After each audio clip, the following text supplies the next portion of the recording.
Ouais, donc l'aspect psychologique. Donc, être bien psychologiquement, ça va vous permettre de faire plusieurs choses. Ça va vous permettre de tenir vos positions. Parce que si vous n'êtes pas bien psychologiquement, vous allez être tenté de vendre ou d'acheter. Donc, l'aspect psychologique, il est important parce qu'il va vous permettre d'être bien dans votre tête et va vous permettre de tenir vos positions. Euh, Être bien psychologiquement, ça peut vous aider aussi à réduire le stress et l'anxiété. Ça, on l'avait déjà plus ou moins abordé, mais ça réduit le stress. Et puisque ça réduit le stress, ça vous permet aussi d'être plus lucide. Et en trading, c'est tout ce qui importe en fait, c'est d'être lucide. Donc plus de lucidité. Voilà. Cette lucidité, ça vous permet de prendre vos profits au bon moment, ça vous permet d'être réactif, de mettre les émotions de côté pour pas qu'elles impactent vos prises de décision. Donc être bien psychologiquement, c'est très très important. Et je vais vous expliquer comment on fait pour être bien psychologiquement. Même si c'est un peu une synthèse de tout ce qu'on a déjà vu. Hein. Bah, pour être bien psychologiquement, on l'avait déjà abordé, mais pour être bien, il faut un money management solide. Pas des achats compulsifs, pas des positions que vous avez prises sur le coup de l'émotion. Si vous achetez là comme ça parce que vous voyez que c'est vert, vous avez donc FOMO, vous allez vous retrouver dans une situation où vous êtes un peu trahi, vous avez acheté quelque chose de vertical alors que vous vous étiez promis de ne pas le faire. Donc déjà là, ça vous met dans une situation où vous êtes mal. Vous êtes mal parce que vous savez que c'est pas bien. Pour l'avoir vécu en 2017, quand vous achetez un truc comme ça, vous savez que c'est pas, vous savez que c'est pas bien. Au fond de vous, vous êtes en train de répondre à un besoin en fait qui n'est pas bon, qui n'est pas sain. Vous voyez quelque chose qui monte, vous achetez sans vraiment savoir pourquoi. Vous connaissez des fois ni le projet, vous savez pas pourquoi ça monte, rien, vous achetez. Bon, ça vous met dans une position où vous pouvez de suite après avoir passé l'achat, vous pouvez regretter et vous dire merde, est-ce que j'ai bien. Alors déjà là, vous vous mettez dans une situation, est-ce que j'ai bien fait. Voilà. Si le cours se met à baisser, tout de suite, vous n'allez pas être bien, vous allez peut-être même paniquer. Bon. Donc, pour se mettre bien psychologiquement, déjà, aucune décision sous le coup de l'émotion. Aucune doit être prise sous le coup de l'émotion. Ça, c'est pas possible. Si vous tradez en fonction de vos émotions, déjà, vous êtes dans l'erreur. Euh, donc, pas de faux mots. On peut pas être de partout, c'est impossible. Vous pouvez pas acheter. Moi, tous les jours, je vois des cryptos qui prennent. Il y en a plein, moi je les ai pas. Hein. Bon, bah, c'est pas grave. Hein. C'est comme ça. Hein. BNB est parti. Bon, c'est pas grave. Moi, ça me fait ni chaud ni froid. Hein. M'en fous. Hein. C'est, vous pouvez pas être dans tous les trains. Il y en aura d'autres des trains, mais vous pouvez pas être dans tous les trains, c'est pas possible. Faut l'accepter. Accepter ça. Donc ça, money management, donc ça implique un plan de trading avec des profits hein, et des targets réalistes. Voilà. Ça, c'est très important. Pour être bien psychologiquement, vous devez avoir un money management. Et donc, ça passe par un plan de trading. Et donc, ça implique que vous achetiez des W weekly. J'insiste, vous en avez encore plein. C'est en achetant. Parce que là, imaginez, j'ai acheté là. Euh, j'ai acheté là. Genre, je m'en branle là, en fait. Même si ça fait ça, ça me fait rien. Ça me fait rien du tout. Et quand vous achetez ici, vous êtes vous êtes dans, vos risques sont maîtrisés. Vous achetez horizontal, mais qu'est-ce que pire, ça va pas descendre plus bas. Hein. Donc vous vous mettez dans une situation où vous allez de suite être en bénéfice. De suite, vous allez être sur quelque chose qui potentiellement peut vous rapporter de l'argent. Et donc psychologiquement, c'est toujours agréable d'avoir son portefeuille qui est dans le vert et pas dans le rouge. Même si des fois vous avez des retracements comme ça qui peuvent diminuer votre portefeuille, vous êtes très très loin de bouffer votre marge en fait. Enfin voilà. Ce qui n'est pas le cas quand vous achetez des trucs comme ça. Alors bien sûr, Dent il a pété, moi je pense qu'il va partir encore bien plus haut. Mais psychologiquement, vous vous mettez déjà dans une situation où vous allez avoir du mal à gérer ça, quoi. Vous pouvez par exemple entrer sur des setups de continuation qu'on verra tout à l'heure, mais là, si vous achetez là et que vous prenez ça, vous n'allez pas être bien, c'est automatique. Vous passez en négatif et votre cerveau, il va automatiquement vous envoyer un signal, c'est j'ai fait une connerie. Merde, et si j'ai acheté un top? Et surtout si vous n'avez pas des connaissances, si vous n'avez pas une vision globale du marché, si vous savez pas si on est en tendance haussière sur plusieurs mois, vous allez croire que c'est la fin d'un marché là et vous allez vendre. Certains ont vendu là, d'autres ont vendu là, et d'autres vont vendre ici, quoi. Voilà. Donc, c'est important d'avoir un plan de trading avec des targets réalisables parce que vous n'êtes plus dans l'inconnu. Du moment où vous mettez des targets avec des take profits, vous n'êtes plus dans l'inconnu, vous savez qu'à tel endroit, vous allez prendre tel profit, etc., etc. Vous ne tradez plus à l'aveuglette, déjà ça c'est super important, on ne trade pas à l'aveuglette. C'est pour ça que le plan, il faut qu'il soit fait, même dans des zones d'extension, même si ça vous paraît irréaliste de voir un Walton à 80$, bam, il faut que votre plan il aille jusqu'à 80$. Parce que si vous faites un nouvel ATH, vous allez tout clôturer bêtement, vous allez dire non, non, ça va se casser la gueule, alors il faut un plan de trading que vous respecterez à la lettre. Voilà. Et donc ça implique des risques qui sont maîtrisés. Voilà. Avec un money management, vous êtes psychologiquement en état Déjà, c'est simple, vous êtes là pour faire du profit, mais pas en une heure. Vous achetez des coins pour éventuellement une alt season, donc ça va se passer. Hop, je vire ça là.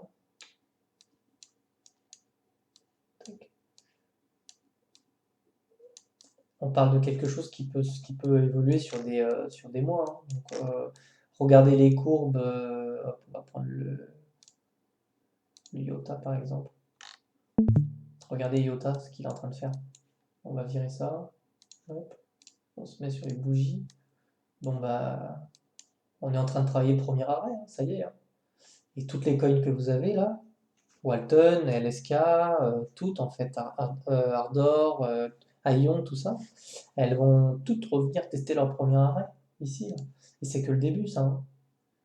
Le premier arrêt, hein. Donc ici, on va un peu consolider dessus, voilà, puis ensuite on va aller s'attaquer ici, à cette zone-là, quoi. Donc la prochaine étape pour IOTA, c'est les 2,66$. Puis ensuite, ce sera là-dedans, hein. Bah, là, ce sera la zone de short déjà. Donc, analyser une tendance, c'est important. Par exemple, là, pour l'instant, il n'y a pas de top, hein, il n'y a pas de marché baissier, on est toujours en tendance haussière. Regardez les courbes en 5 minutes, ça va vous apporter du stress. Donc c'est pour ça qu'idéalement, vous achetez ça en fait. Vous achetez ça et puis après, vous n'avez plus rien à faire. Vous avez le temps d'apprendre, vous entraîner, etc. Mais vous ne subirez plus en fait. Là, c'est bon, le truc il monte. Hop, ici je prends des profits, hop, ici je prends des profits, ici je prends des profits, ici je prends des profits.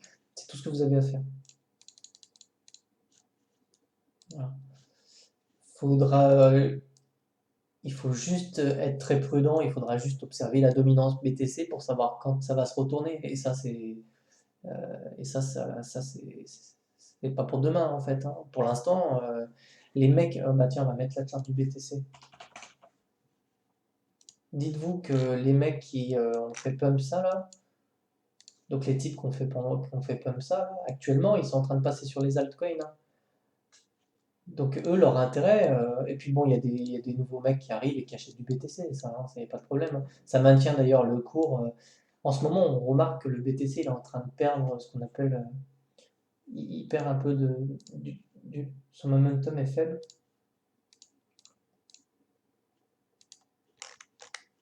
Hop, on passe en 4 heures, on daily même. On le voit là, vous voyez. Ici, ça monte. Ici, ça baisse. Donc là, vous avez potentiellement une divergence baissière, mais ça veut simplement dire qu'ici, vous avez une perte de force. Mais moi, je parie à tous les coups que c'est simplement parce que les mecs sont en train de déverser leur argent sur les altcoins. Donc les capitaux qui sont sur le BTC, ils partent dans les alts, hein. Donc les mecs, ils n'ont aucun intérêt à vendre leurs tokens sur BTC et à faire ça. Ah non, non, non, non, non. Là, les mecs, ils sont en train de prendre leur BTC et puis ils sont en train de les mettre sur Dent, STPT. Ils sont en train d'investir là, voilà, c'est tout. Donc là, il n'y a pas de panique à avoir, en fait. Dites-vous que les capitaux naviguent. Ils sont pas en train de quitter le marché, les capitaux, ils naviguent. Donc pour l'instant, tout est bon, en fait, tout roule, hein. Le jour où vous verrez ça sur BTC, là, ouais, vous pourrez vous inquiéter. Mais là, on voit juste une perte de momentum. Donc on va peut-être... ouais, en 2016, je me souviens, on était monté tout doucement comme ça. Pendant 3 mois, quoi. Voilà. Je sais pas si on l'a là-dessus, mais ici, là. Il y a de grandes chances que le BTC nous fasse ça.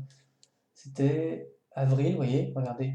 Voilà. Moi, je pense qu'on est on est dans ce scénario-là. Mars. Et on a vraiment, ici, pareil, on devait avoir un momentum qui devait être faible.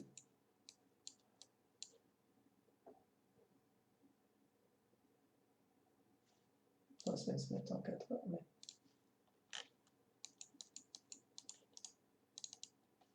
hop, je vais y retourner. Voilà. Là, voilà. Tac. Ici. Et on était en mai 2017. Voilà, là.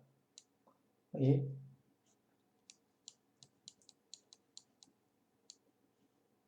Et ici, c'était tranquille, hein. Mars-avril, c'était tranquille, là. Là, on est monté, là. Vous voyez, tout doucement ici, tranquillement. Voilà. Donc le cours monte, ici. Mais ici, c'était tranquille. La croisière s'amuse, c'était tranquillou. Vous voyez, on avait des divergences baissières tout le long ici. Et c'est ce qu'on est en train de faire là en ce moment. Et là, les capitaux, ils se barraient juste dans les altes, hein, ici, hein. C'est tout, hein. C'est pour ça qu'on n'avait plus de volatilité, on avait plus de volatilité sur BTC. Et on le voit ici, hein. Le cours monte et ici, on a des divergences baissières. Donc c'est simplement, voilà, c'est tout tranquille, c'est tout calme. Et puis, qu'est-ce qui s'est passé en mai? Bah, les mecs qui avaient accumulé sur les alts et qui ont fait des profits sur les alts, ils sont tous repartis en BTC ici. On a eu le signal là, vous voyez? On a eu le signal là, quoi. Donc là, bah, les capitaux repassent sur Bitcoin. Hop, on reprend de la volatilité sur Bitcoin. Voilà. Pareil, on le voit là, hein. Tac, tac. Voilà. Après, il y a eu les vacances d'été. Hop, ici précisément. Voilà, ici, on a eu les vacances d'été. Et puis bah, ensuite, on a eu une reprise haussière pour septembre, hein. Les mecs sont revenus de vacances et puis là, ils ont commencé tout doucement à réinvestir sur les altcoins. Voilà, ici, ils ont commencé tout doucement à acheter les zones de rechargement sur les altcoins. Puis ensuite, on a eu le bouquet final ici. Donc, les capitaux naviguent, le BTC il est encore super intéressant pour les mois à venir. Ils vont pas se barrer dessus du BTC alors qu'ils peuvent encore multiplier leurs profits. Là, il n'y a pas de problème à avoir. Donc dites-vous, pour être tranquille, psychologiquement, dites-vous qu'actuellement, le marché est haussier. Bitcoin tient son premier arrêt, la volatilité un petit peu se calme, on voit que c'est en train de partir dans les altcoins. D'ailleurs, on peut regarder, on peut aller voir la dominance pour voir ce que ça donne.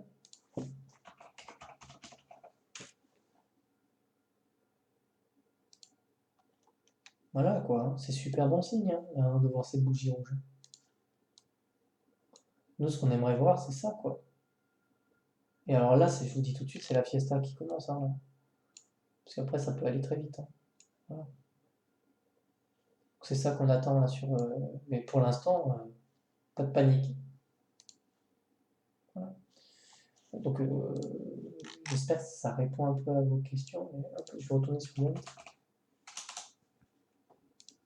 Mais pour l'instant, il ne faut pas flipper dès que vous ayez une bougie rouge. Il y en a plein des fois qui se font rectes, qui vendent parce que ils ont acheté par là, ils voient ça, ils vendent pour essayer de scalper. Mais pareil, là psychologiquement, vous êtes en train de vous mettre dans des situations où vous êtes sur un marché haussier, donc vous prenez le risque de gagner quelques tokens pour éventuellement passer à côté des bougies énormes comme ça.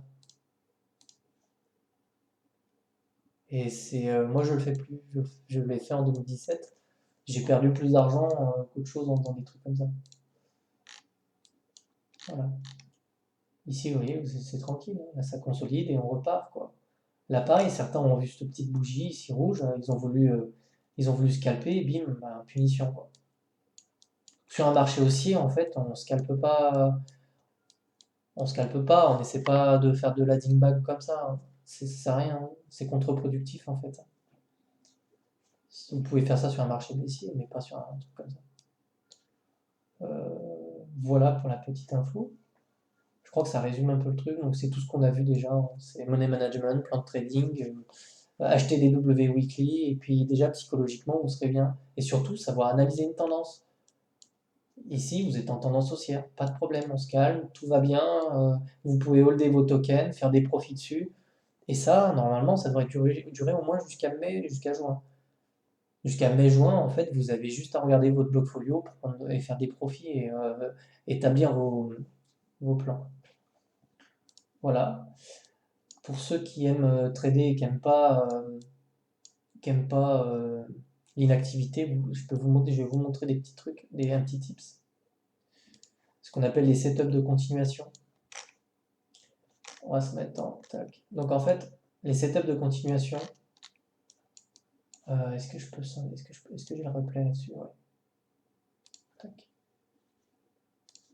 Vous prenez votre Fibo, vous vous mettez au point le plus bas, connu. Hop. Donc là, je vais le refaire. Par exemple, par ici. On va se mettre. Vous prenez le top ici. Je mettrai dans Fibonacci justement la configuration du Fibo, hein. Mais pour info, ça ressemble à ça. J'ai mis ces targets là. C'est ce qu'on appelle un setup AB égale CD. Donc en fait, on va retracer ce mouvement-là. On va attendre les conditions requises pour exécuter un mouvement. Donc les conditions requises, en fait, c'est 3 creux de plus en plus haut. Donc là, vous avez votre top, vous avez votre premier bas, votre deuxième creux, et là, vous êtes en train de faire le troisième creux. Voilà. Donc là, vous pouvez, à la cassure de la neckline, prendre une position ici. Là. Donc pour ça, vous allez targeter un objectif à la hausse. Donc c'est très très important d'avoir ces 3 creux, la structure qui se met en place et des conditions momentum. Donc un biais, une divergence, n'importe quoi. Donc là, ce qu'on fait, c'est qu'on va prendre le Fibo, on va le cloner, on va positionner, hop, on va positionner le Fibo.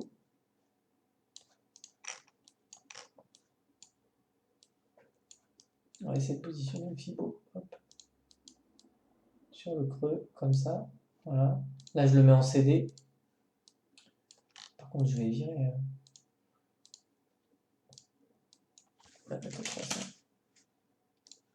Voilà.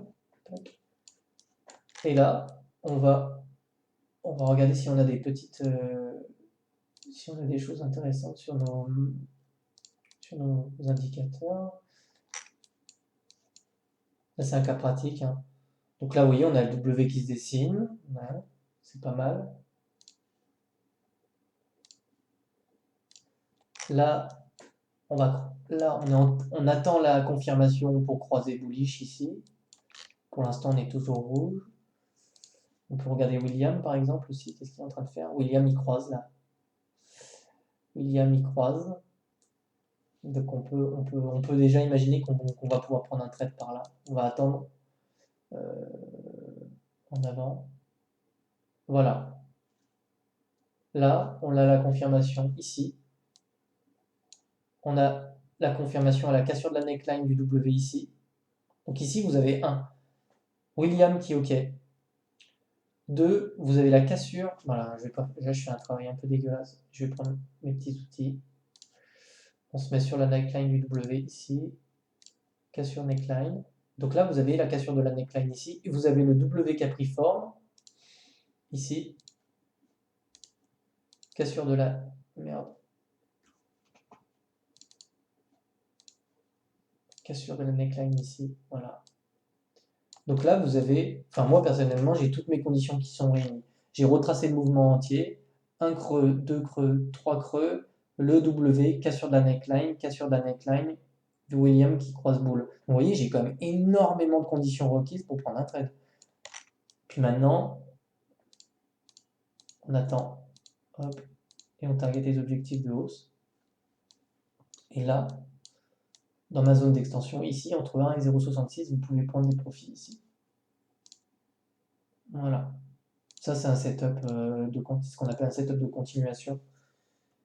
Là, vous TP vos profits. Hop. On va faire d'autres cas comme ça, mais ça peut en intéresser certains. Par exemple, dans un mois ou deux, enfin, même maintenant, en fait, j'ai envie de le dire, ça va être très compliqué de trouver des W weekly, voire quasiment impossible. Ça va être très très rare. Donc du coup, pour ceux qui ne sont pas rentrés dans des W weekly, vous pourrez trader ces structures-là à la hausse et faire des profits de cette façon-là. Voilà. Par exemple, est-ce qu'on peut aller en faire d'autres? Tron, par exemple, on peut aller voir. Tron, je dirais ça.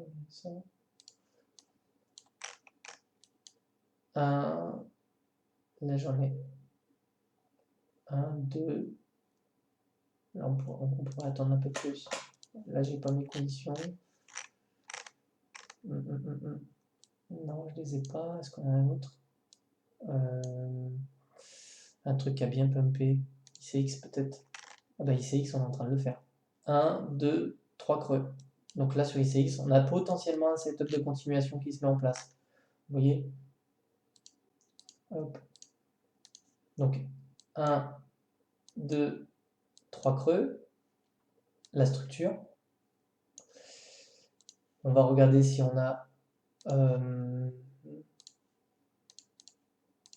si on a des si on a des petites divs ou quelque chose. Non. Là on a, bon c'est pas mal, hein, on a des W qui se dessinent. J'ai le biais qui a croisé vert. Qu'est-ce qu'il dit William? Donc là vous voyez j'ai pas pour moi j'ai pas les conditions pour valider ce setup, pas encore. Mais vous pourriez le tracer déjà. Hop, je vais virer ça. Donc là, prenez votre Fibo. On va se mettre là le point bas ici.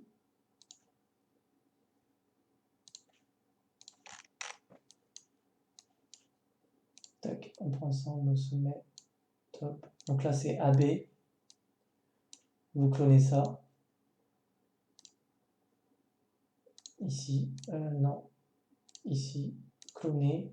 Vous prenez, vous mettez sur le point bas. Ici, vous sélectionnez votre Fibo, vous mettez CD. Et ouais, non, là c'est beaucoup trop. Il faut prendre un trade à 0,25, aux alentours de 0,25. Donc là, c'est pas bon. C'est pas bon. On a des divergences, on a des trucs qui c'est pas terrible ici. On a William qui ici je rentrerai pas. On va voir s'il y en a un autre. On va aller voir sur BTC, tiens. Il doit y en avoir plein. Avec un peu d'historique.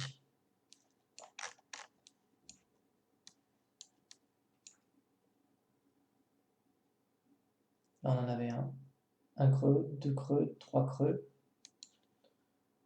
On va calculer ça, voir si c'était intéressant. Il faut essayer d'être proche de 0,25 pour exécuter sur cette méthode de continuation AB. On clone.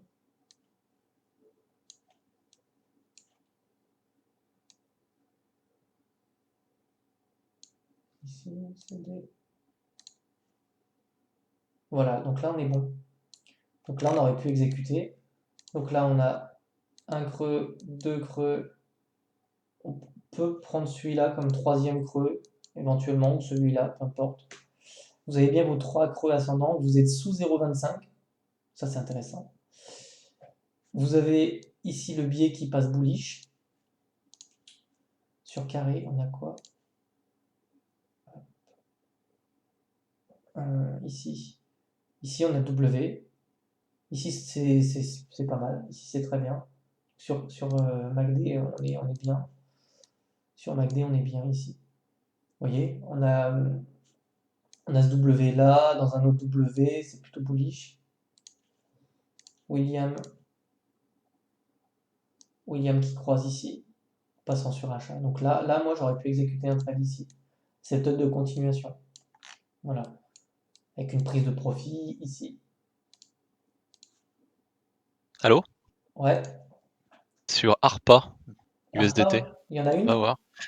Je pense, ouais, enfin, je le considère comme un setup de Ah continuation. ouais, putain, carrément. On a un OBV qui Ah ouais, est carrément. croissant, Il est propre celui-là. Bah, je vais le retracer, tiens. Hop, et on est en dessous des 0,25. hop. Dans la minute après, on va finir le stream. Tu vois ARPA qui va décoller tous les cakes. Donc là, on va placer notre Fibo, le deuxième, ici.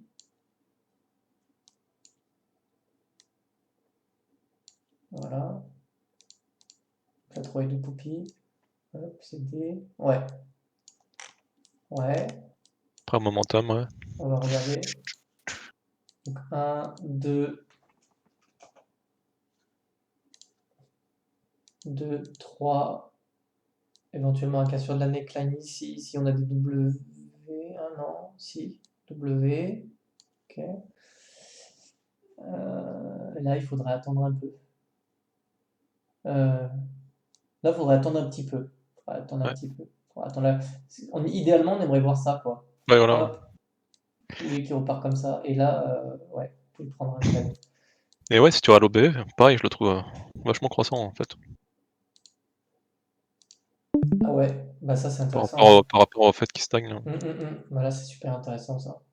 Donc ouais, repas, ça peut être très intéressant voilà, de le prendre pour vendre ici quoi. Ouais, repas, ouais, il a les conditions requises. Ici, j'attendrai Ouais, faut juste attendre une petite confirmation en plus, ouais, sinon je juste passe pas. la cassure juste la cassure peut-être. Peut-être la cassure ici là. Soit ce W là, Mhm. soit éventuellement ici là. Juste sous les 0,25, ça pourrait être pas mal ici là, de rentrer là. Comme ça, sur l'OBV, sur William, on aurait vraiment le petit rebond ici avec la- merde, les droites qui se croisent. Là, pareil, on aurait le W qui se dessinerait là et on pourrait le valider ici comme ça. Donc, en fait, sur ARPA, moi j'attendrais ici. Hop, la cassure de ce niveau-là. Je sais pas si t'es d'accord, Poupie. Yes. Voilà, comme ça. Voilà sur ARPA. J'attendrai la cassure de cette neckline. J'attendrai ici qu'on ait le petit W qui se forme. Là, comme ça. Tac, avec la MA qui repasse de l'autre côté. Et voilà. Setup de continuation, j'espère que ça vous plaît. C'est super sympa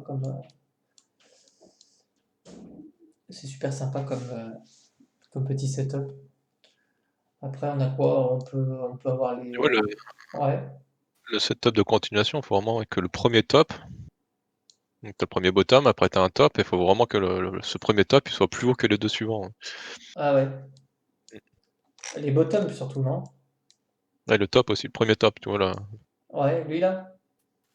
faut qu'il soit plus haut que les deux suivants. Ah ouais? D'accord, ok. Donc plus haut que celui-là et plus haut que celui-là. Ouais, Ah ouais, d'accord. Ouais, c'est une contraction en fait. pour vraiment confirmer, ouais, ouais. Voilà, Ok. contraction. Petit détail. Après, qu'est-ce que je peux vous montrer d'autre pour ceux qui sont un peu plus avancés? On peut éventuellement voir les figures chartistes avec les stop loss. Je vais essayer de trouver quelque chose. Par exemple sur BTC, vu qu'il y a pas mal d'historique. sur BTC. Hop, on peut aller voir. Putain, ce bordel. Hop, je viens ça. Et, ici, ce qu'on avait. Ouais, ici on avait un. Ici on avait un M. Ici là. Tac. Sur ce niveau-là. Là, sur ce type de figure, vous pouvez très bien. Hop. Vous pouvez très bien rentrer sur un trade ici. Hop. En général, on estime que c'est bien quand on a un ratio de 3 pour 1. C'est-à-dire que si les gains sont potentiellement 3 fois plus importants que les pertes. Mais ici, vous mettez votre stop sur le top ici. Vous entrez en position au niveau de la cassure de la neckline. Et puis, vous pouvez targeter, vous pouvez targeter comme ça, de cette façon-là, des ordres d'achat ici. Là. Vous vendez là, puis vous rachetez ici, quoi. Voilà. Et vous mettez un stop de 3. Ben là, c'est quand même pas mal. 3,85, c'est pas mal. Voilà. Et vous pouvez faire pareil après sur les W. Par exemple, ici, vous pouvez passer en long sur, par exemple, ce W là, au niveau de la neckline. Voilà. 3 pour 1. Ce serait par là à peu près. Voilà. Et là, vous mettez votre stop dessous ici. Donc là, on supprime ça. Et là, donc, sur la cassure de la neckline ici, bon, alors, bien sûr, il faut prendre vos indicateurs, toujours pareil. Il faut qu'ils vous accompagnent dans la prise de décision. Tac. Indicateur, vous mettez William. Ici, vous regardez. Ici, on croise. Là, vous croisez. Ici, vous avez le W, cassure de la neckline, vous prenez un trade ici. Et vous pouvez targeter 3 pour 1. Et vous revendez dans cette zone-là, quoi. Un peu pis ça. Hein. Ça, c'est intéressant, quoi. C'est pour des petits trades. Vous avez setup de continuation AB égale CD, vous avez simplement du day trading comme ça, sur des figures, des W ou des M. Cassure de la neckline, vous prenez un trade, vous targetez ça 3 pour 1. Et puis, voilà. Voilà, je crois que j'ai fait le tour de tout ce que j'avais à montrer. Mais entraînez-vous sur des figures à faire ce genre de truc. Hein. Dès que vous voyez des W et des M, vous regardez, là on en a un, pareil. Et là, c'était pas intéressant de le faire, mais vous pouvez pas savoir ça à l'avance. Position short. Ici. Ah si, peut-être. Ah si, c'est bon là. Là c'était possible aussi. Ici, sur ce... Ici, vous aviez pareil. Ici, ça croise. Ici, vous avez la cassure de la neckline du M. Cassure de la neckline du M. Vous pouvez prendre un trade ici.